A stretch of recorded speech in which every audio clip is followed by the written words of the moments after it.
Hello बच्चों, BKSCI channel में आप सभी लोगों का स्वागत है। जैसा कि मैंने आपको बताया था कि कक्षा 10 में कार्बनिक यौगिकों के बारे में हमको पढ़ना है। इस वीडियो में कार्बनिक यौगिकों के बारे में बात करेंगे।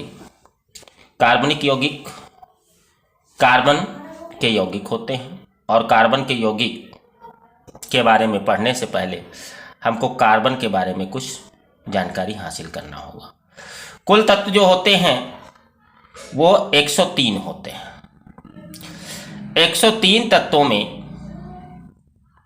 एक तत्व कार्बन होता है और कार्बन को का प्रतीक जो होता है C होता है। इसका परमाणु क्रमांक 6 होता है, द्रव्यमान संख्या 12 होती है। कार्बन परमाणु में प्रोटॉनों की संख्या, प्रोटॉन उतने ही होते हैं जितना परमाणु क्रमांक होता है। परमाणु क्रमांक 6 है तो प्रोटॉन 6 होंगे। इलेक्ट्रॉन परमाणु क्रमांक के बराबर होते हैं, इसलिए इलेक्ट्रॉन 6 होंगे। न्यूट्रॉनों की संख्या, द्रव्यमान संख्या से जब परमाणु क्रमांक घटाया जाता है तो न्यूट्रॉनों की संख्या आ जाती है, तो द्रव्यमान संख्या 12 है। परमाणु क्रमांक 6 है, 12 से 6 घटाएंगे तो 6 आ जाएगा। विन्यास क्या होगा? विन्यास का मतलब इलेक्ट्रॉनों का कक्षाओं में वितरण। विन्यास क्या होगा, इसको हम जानकारी इस प्रकार से होगा। 6 इलेक्ट्रॉन हैं, पहले कोष में 2 इलेक्ट्रॉन होंगे, दूसरे कोष में 4 इलेक्ट्रॉन होंगे। दूसरे कोष में 4 इलेक्ट्रॉन होना ये साबित करता है कि इसके बाहरी कोष में 4 इलेक्ट्रॉन हैं। दूसरे शब्दों में कहें, कार्बन परमाणु को अपना अष्टक पूर्ण करने के लिए 4 इलेक्ट्रॉनों की आवश्यकता पड़ेगी। 4 इलेक्ट्रॉनों की आवश्यकता है, इसलिए कार्बन की संयोजकता कितनी होगी? 4। कार्बन परमाणु की अगर हम संरचना बनाएं तो ये किस प्रकार से संरचना होगी? मध्य में नाभिक होगा, नाभिक में प्रोटॉन रहते हैं और नाभिक में न्यूट्रॉन रहते हैं। प्रोटॉन कितने हैं? 6। न्यूट्रॉन कितने हैं? 6। पहले कोष में 2 इलेक्ट्रॉन दिखाएंगे और दूसरे कोष में 4 इलेक्ट्रॉन दिखाएंगे। इस प्रकार से कार्बन परमाणु की संरचना होगी। 4 इलेक्ट्रॉन बाहरी कोष में है और बाहरी कोष में 8 इलेक्ट्रॉन पूर्ण करने के लिए इस कार्बन परमाणु को 4 इलेक्ट्रॉनों की आवश्यकता पड़ेगी। इसलिए ये 4 अलग अलग परमाणुओं से एक एक परमाणु का एक एक इलेक्ट्रॉन का क्या करता है? सहसंयोजक बंध बना लेता है। कार्बन परमाणु में संयोजकता 4 होती है और ये सहसंयोजक बंध बनाता है। इसी कारण क्या होता है, इस पूरे प्रकृति में कार्बन के यौगिकों की संख्या अधिक होती है। एक प्रश्न आता है कि कार्बन के यौगिकों की संख्या अधिक क्यों होती है? तो उसका कारण है क्योंकि यह सहसंयोजक बंध भी बना लेता है और कार्बन कार्बन परमाणु जो होते हैं वो आपस में जुड़ करके एक श्रृंखला बना लेते हैं, तो इसमें श्रृंखलन का भी गुण पाया जाता है। ये चर्चा बाद में करेंगे जब टॉपिक के बारे में पूरा डिटेल में बताएंगे, और ये प्रारंभिक जानकारी दे रहे हैं। अब यौगिक की बात करें, कार्बनिक यौगिक क्या होते हैं?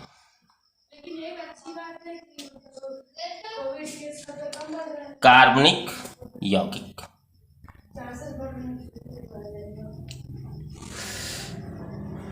कार्बनिक यौगिकों को इस प्रकार से हम परिभाषित करेंगे कि वे यौगिक जिनमें कम से कम एक कार्बन परमाणु होता है, उन यौगिकों को हम क्या कहते हैं? कार्बनिक यौगिक कहते हैं। जिन यौगिकों में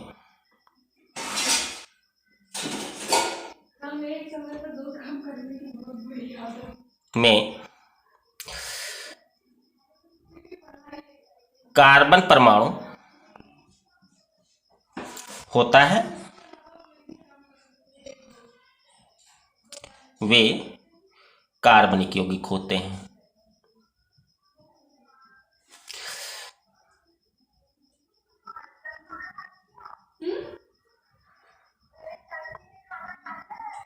कार्बनिक यौगिक होते हैं। ठीक है, अब जैसे CO2 कार्बन डाइऑक्साइड है, इसमें एक कार्बन परमाणु है इसलिए ये कार्बनिक यौगिक है। CaCO3 में भी एक कार्बन परमाणु है इसलिए कार्बनिक यौगिक है। Na2CO3 कैल्शियम कार्बोनेट में कार्बन परमाणु है इसलिए ये कार्बनिक यौगिक है।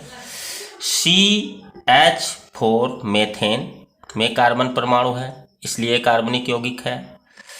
C2H5OH एथिल अल्कोहल है, इसमें भी कार्बन परमाणु है इसलिए ये कार्बनिक यौगिक है। कार्बनिक यौगिकों के अंतर्गत एक शब्द आता है हाइड्रोकार्बन।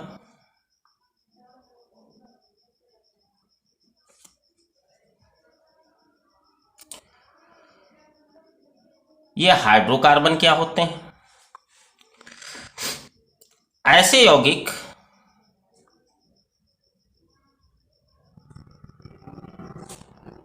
जिनमें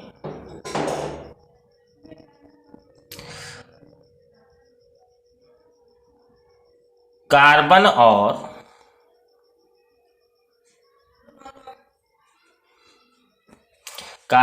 हाइड्रोजन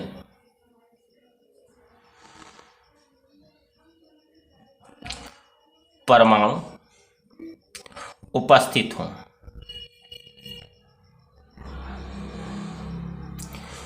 उन्हें क्या कहते हैं? हाइड्रोकार्बन कहते हैं। जैसे C2H6 एथेन, इसमें कार्बन भी है और हाइड्रोजन भी है इसलिए ये क्या है? कार्बनिक यौगिक है। CH3OH, इसमें कार्बन है, हाइड्रोजन है, ऑक्सीजन भी है लेकिन कार्बन हाइड्रोजन दोनों उपस्थित हैं इसलिए ये क्या है? हाइड्रोकार्बन है। C6H6 बेंजीन, ये भी कार्बनिक यौगिक है। C6H5OH फिनॉल, ये भी कार्बनिक यौगिक है क्योंकि इसमें कार्बन और हाइड्रोजन है इसलिए ये हाइड्रोकार्बन है। हाइड्रोकार्बन 3 प्रकार के होते हैं। हमारे हाई स्कूल के कोर्स में 3 प्रकार के हाइड्रोकार्बनों के बारे में पूछा जाता है और सिलेबस में है। अब ये 3 प्रकार के हाइड्रोकार्बन कौन कौन से होते हैं? इन 3 प्रकार के हाइड्रोकार्बनों को 2 श्रेणियों में बांटा गया है। संतृप्त नंबर 1, संतृप्त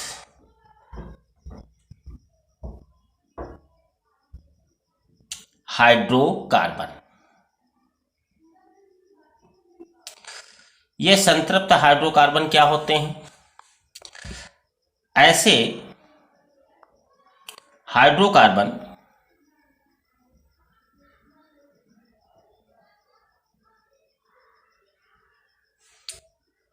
जिनमें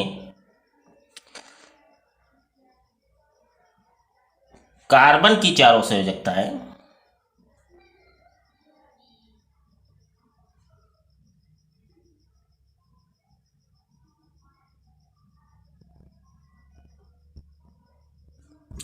हाइड्रोजन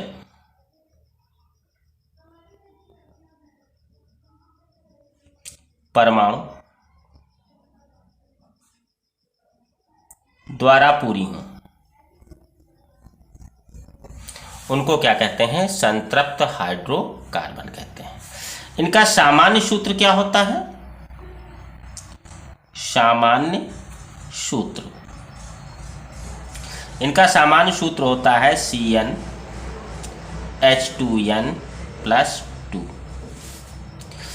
CnH2n+2, इस सामान्य सूत्र को ध्यान से समझना है। Cn कोई संख्या है, इसका मतलब यह हुआ कि जितने कार्बन परमाणु होंगे उसके दूने 2n+2, अर्थात जितने कार्बन परमाणु होंगे उसके दूने से 2 अधिक हाइड्रोजन परमाणु होंगे। अगर किसी हाइड्रोकार्बन में कार्बन परमाणुओं की संख्या के दूने से 2 अधिक हाइड्रोजन परमाणु हैं तो वो क्या होगा? संतृप्त हाइड्रोकार्बन कहलाता है। और इन संतृप्त हाइड्रोकार्बनों को एक नाम और दिया जाता है एल्केन। वो क्या कहलाएंगे? एल्केन कहलाएंगे। जैसे सी हमने एक ले लिया तो H कितने होंगे? 1 का दूना 2 और 2 + 2 4, तो H हो गए 4। तो CH4, CH4 का नाम होता है मेथेन। ऐसे अगर हम C ले लें 2 तो H कितना? दूने से 2 अधिक, तो 2 का दूना 4 और 4 से 2 अधिक 6, C2H6, तो ये हो जाएगी एथेन।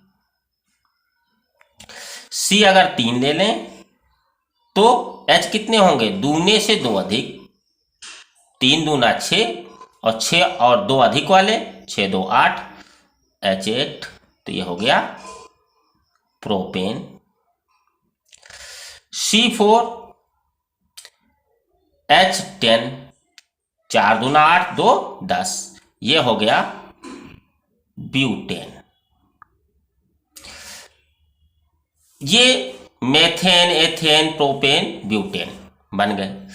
ये क्या है? अणुसूत्र है, अणुसूत्र। लेकिन इन्हीं को खोल करके अगर हम लिखें तो क्या बनेंगे? संरचना सूत्र बन जाएंगे। संरचना सूत्र जैसे C1 है तो हमने C लिखा। H कितने? 4 है, कार्बन की संयोजकता 4 होती है तो 4 तरफ संयोजकताएं बना दी, सिंगल सिंगल बॉन्ड बना दिए और चारों जगह H लिख दिया। तो ये संरचना सूत्र बन गया मेथेन का। ऐसे C2 है इसमें, एथेन में, तो 2C लिखे। 4 संयोजकताएं पूरी करने के लिए H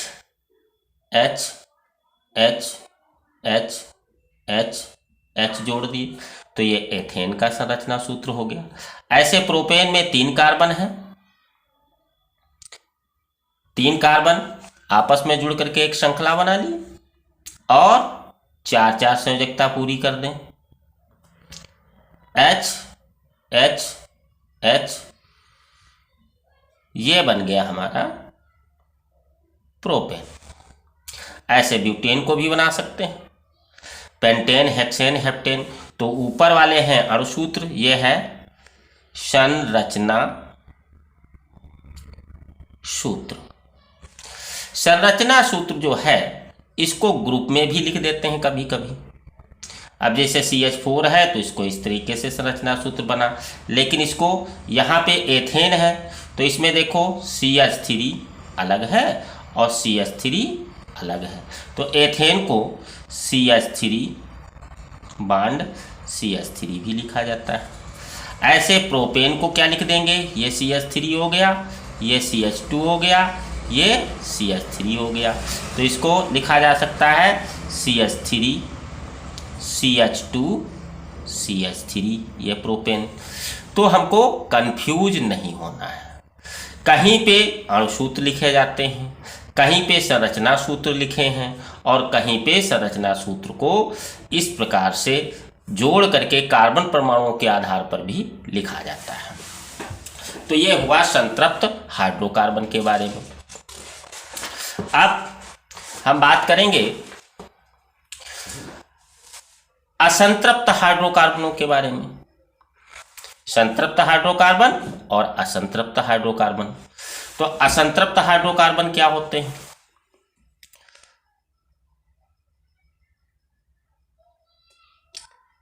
असंतृप्त हाइड्रोकार्बन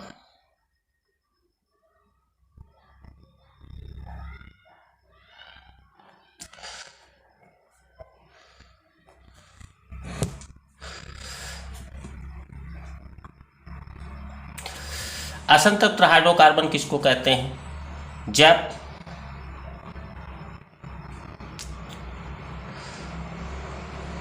कार्बन की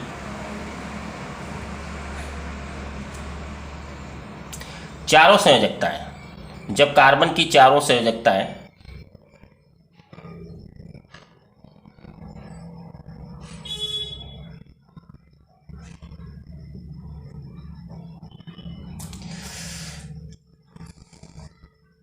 हाइड्रोजन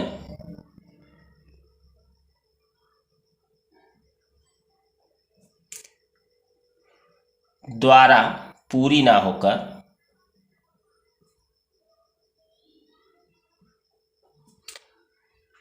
डबल बॉन्ड व ट्रिपल बॉन्ड से पूर्ण हो तो हाइड्रोकार्बन जो होते हैं उन्हें क्या कहते हैं? असंतृप्त हाइड्रोकार्बन कहते हैं। ठीक है। असंतृप्त हाइड्रोकार्बनों को पुनः दो भागों में डिवाइड किया गया है। वो दो भाग कौन कौन से हैं? पहला भाग है एल्कीन। इनमें क्या होता है? इनमें कार्बन व कार्बन के बीच डबल बॉन्ड होता है। ये डबल बॉन्ड होता है। सामान्य सूत्र इनका क्या होता है? सामान्य सूत्र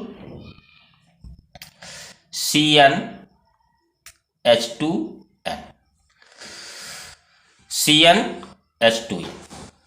CnH2n को अगर जैसे एल्केन में बताया वैसे ध्यान दो तो क्या होगा? जितने कार्बन परमाणु हैं उसके दूने हाइड्रोजन परमाणु अगर किसी भी हाइड्रोकार्बन में उपस्थित है तो वो क्या होगा? एल्कीन होगा।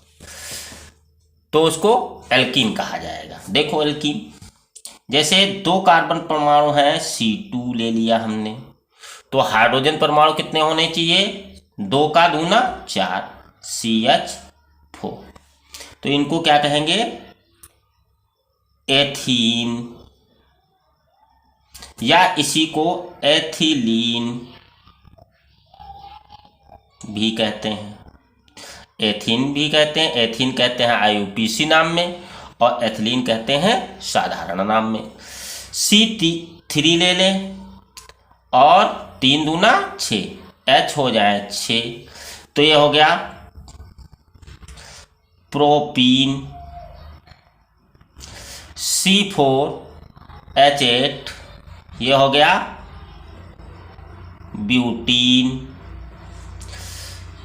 C5H10 ये हो गया पेंटी। अब जैसे एल्केन में बताया था कि ये क्या है? अणुसूत्र है। इनके संरचना सूत्र भी होते हैं। किस प्रकार से संरचना सूत्र बनेंगे? C है 2 तो 2 कार्बन ले लिया, बीच में क्या रहेगा? डबल बॉन्ड रहेगा। अब इस कार्बन की 2 संयोजकता डबल बॉन्ड से पूरी हो गई, 2 संयोजकता और पूरी करनी है तो 2 सिंगल बॉन्ड लगाएंगे। यहाँ H, यहाँ H, यहाँ H, यहाँ H।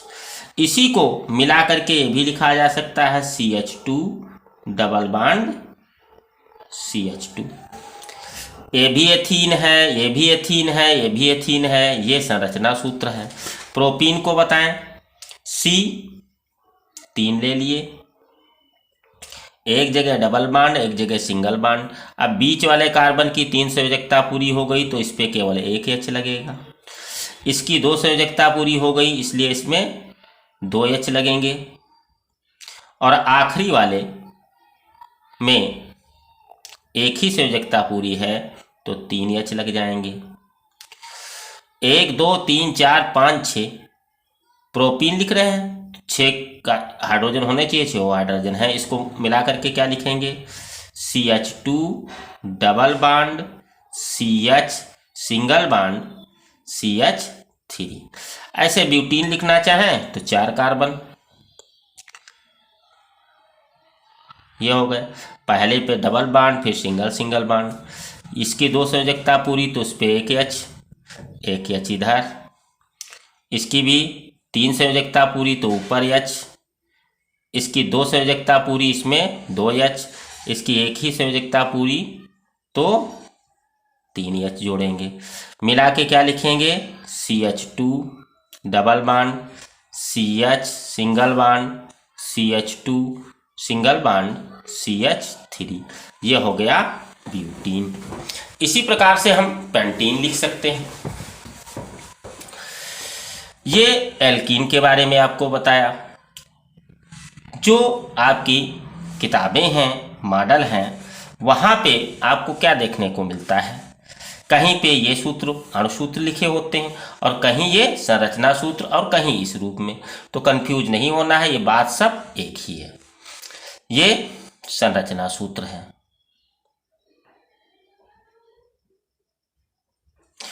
अब इसका जो असंतृप्त हाइड्रोकार्बन होते हैं, उन असंतृप्त हाइड्रोकार्बनों में अगला पार्ट होता है एल्काइन। एल्काइन किनको कहते हैं? इनमें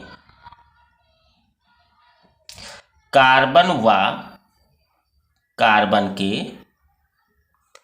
बीच ट्रिपल बॉन्ड, 3 डंडे ट्रिपल बॉन्ड होता है। सामान्य सूत्र क्या होता है इनका? सामान्य सूत्र इनका होता है CnH2n-2। इसका अर्थ क्या हुआ? जितने कार्बन परमाणु होंगे उसके दूने से 2 कम हाइड्रोजन परमाणु अणु में उपस्थित होंगे, तो हो जाएगा एल्काइन। अब हम इनके कुछ अणु सूत्र बताते हैं। जैसे C हमने ले लिए 2, तो हाइड्रोजन कितने होंगे? 2 का दूना 4, 4 से 2 कम 2, तो C2H2। ये हो गया एसिटिलीन।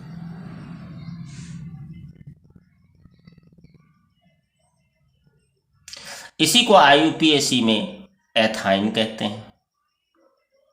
कहीं एथाइन लिखा होगा और कहीं एसिटिलीन लिखा होगा। C3 ले लिए तो H कितने होंगे? 3 दूना 6, 6 से 2 कम H4। ये क्या हो गया? प्रोपाइन। C4H 8 होना चाहिए, 8 से 2 कम 6, तो ये हो गया ब्यूटाइन। ये तो सब क्या है? अणुसूत्र। अब इनके संरचना सूत्र बनाए तो C1 है, दूसरा C है और इसके बीच में ट्रिपल बॉन्ड, 3 संयोजकता इसकी, 3 संयोजकता इसकी पूरी, तो इसकी एक संयोजकता पूरी करने के लिए एक H ये। इसी को और कैसे लिख सकते हैं? इसको ऐसे लिखा जाता है CH ट्रिपल बॉन्ड CH। ये तीनों एक ही चीज है। ये संरचना सूत्र है, ये अणुसूत्र है। अब C3H4 को कैसे लिखेंगे? 3 C लेंगे, पहले C, दोनों C के बीच में ट्रिपल बॉन्ड, यहाँ पे सिंगल बॉन्ड। अब इसकी 3 संयोजकता पूरी, तो इसमें एक H जोड़ेंगे। इसकी चारों संयोजकताएं पूरी हो चुकी, इसकी 4 संयोजकता पूरी करने के लिए तो 3 H ये, चौथा H ये, तो C3H4 बन गया। इसको लिखेंगे कैसे? CH triple bond C single bond CH3। ऐसे ब्यूटाइन को कैसे लिखा जाएगा? 1 2 3 4 कार्बन ले लिए, यहाँ ट्रिपल बॉन्ड, यहाँ सिंगल बॉन्ड, तो इसकी 3 संयोजकता पूरी, तो इसमें एक H जोड़ेंगे। इसकी चारों पूरी हैं, कुछ नहीं जोड़ेंगे। इसकी 2 पूरी हैं तो 2 H जोड़ेंगे। इसकी संयोजकता 1 पूरी है तो 3 H जोड़ेंगे, क्योंकि हमको हर हालत में 4 संयोजकताएं पूरी करनी है। इसको लिखेंगे क्या? CH3 नहीं CH, सॉरी, ये हो गया CH triple bond C single bond CH2 single bond CH3। तो ये एल्केन, एल्कीन, एल्काइन हाइड्रोकार्बनों की जानकारी हो गई। इसके अलावा कहीं कहीं पे ये पूछ लिया जाता है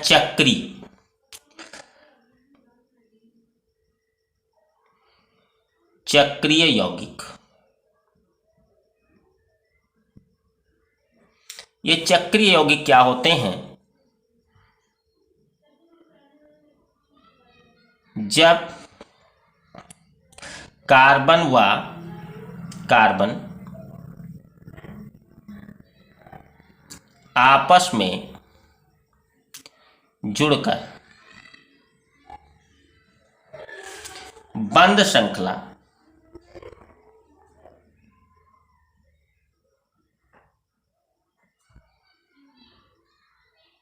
बनाते हैं, तो ऐसे यौगिकों को क्या कहते हैं? चक्रीय कार्बनिक यौगिक कहते हैं। अब किस प्रकार से बनाते हैं? जैसे एक कार्बन एक कार्बन एक कार्बन, ये 3 कार्बन हैं अलग अलग, लेकिन सिंगल बॉन्ड से तीनों कार्बन जुड़ गए। अब इसके भी 2 संयोजकता पूरी, इसकी भी 2 संयोजकता पूरी, इसकी भी 2 पूरी, दो तरफ से जुड़े हैं, तो 4 पूरी करने के लिए 2 हाइड्रोजन जोड़ दिए गए।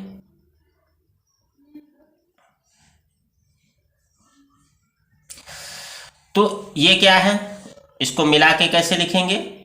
CH2 सिंगल बॉन्ड, CH2 फिर सिंगल बॉन्ड, CH2 और इधर से भी जुड़ गया। इसको कहते हैं साइक्लोप्रोपेन। है तो प्रोपेन ही, क्योंकि सब में सिंगल बॉन्ड जुड़े हैं, और 3 कार्बन है, 3 कार्बन से प्रोप हो गया, सिंगल बॉन्ड है तो एन हो गया, तो बन गया प्रोपेन। लेकिन चूंकि चक्र बना रहे हैं, इसलिए चक्रीय यौगिक जितने होते हैं उनके नामकरण के पहले साइक्लो लगा देते हैं। अब जैसे 4 कार्बन हो, single bond single bond single bond से जुड़ गए, 4 संयोजकता पूरी करनी है, तो H H H H H H, ये हर कार्बन के 4 संयोजकताएं पूरी हो गई। इसको लिखेंगे कैसे? CH2 सिंगल बॉन्ड CH2, नीचे CH2 फिर सिंगल बॉन्ड CH2, और इनकी आपस में ये क्या है? साइक्लो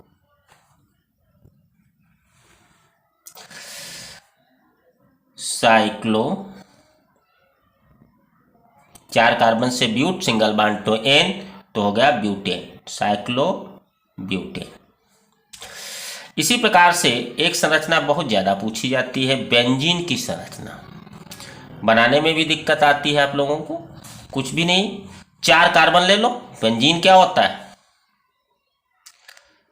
बेंजीन का अणुसूत्र जो होता है वो C6H6 होता है।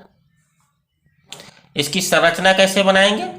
4 कार्बन ले लो, ये 4 कार्बन हो गए, और इनको एक वर्ग के कोनों के रूप में रख लो, 1 कार्बन ऊपर 1 कार्बन नीचे। अब 6 कार्बनों को सिंगल बॉन्ड से जोड़ दो। अब एक जगह डबल बॉन्ड, दूसरा सिंगल रखो, अगला डबल, फिर सिंगल रखो, फिर अगला डबल। अब double bond single bond double bond single bond एकांतर क्रम में जोड़ दिए गए, एक एक के बाद। अब यहां देखो, इस कार्बन की 3 तरफ से कार्बन जुड़ा है, इसलिए संयोजकता 3 पूरी हो गई। होनी कितनी चाहिए? 4। चौथी कार्बन की संयोजकता पूरी करने के लिए यहाँ हम H जोड़ देते हैं। यहाँ भी 4 है तो यहाँ H जोड़ दिए, यहाँ भी 4 है तो H जोड़ दिए, यहाँ भी 4 बनाने के लिए H जोड़ दिए, यहाँ 4 बनाने के लिए H जोड़ दिए, यहाँ 4 बनाने के लिए H जोड़ दिए। ये बेंजीन की संरचना सूत्र है। लेकिन इसको लिखा कैसे जाता है? आसानी के लिए 6 कोणों की एक संरचना बना देते हैं और बीच में गोला बना देते हैं। ये जो कोने हैं ये दर्शाते हैं कि कोनों पे एक एक कार्बन परमाणु है और एक एक हाइड्रोजन परमाणु जुड़ा हुआ है, और ये जो गोला बनाया जाता है बीच में, ये डबल बॉन्ड और सिंगल बॉन्ड का प्रतीक होता है। ये भी बेंजीन है और ये भी बेंजीन है। इसी के साथ आज मैं अपना वीडियो समाप्त करना चाहूँगा। आप सभी लोगों से पुनः पुनः गुजारिश है कि ज़्यादा से ज़्यादा बच्चों को मेरे चैनल के बारे में बताएं। अगर अच्छा लगता है तो कमेंट करके भी बताएं, लाइक करें, जिससे हमारा प्रोत्साहन हो और इससे भी अच्छे अच्छे वीडियो आप लोगों को भेज सकें और आप लोगों को लाभ हो सके, परीक्षा में अच्छे अंक आप लोग ला सकें, ऐसी मेरी शुभकामनाएं हैं। इसीलिए मैं प्रयासरत हूँ। धन्यवाद।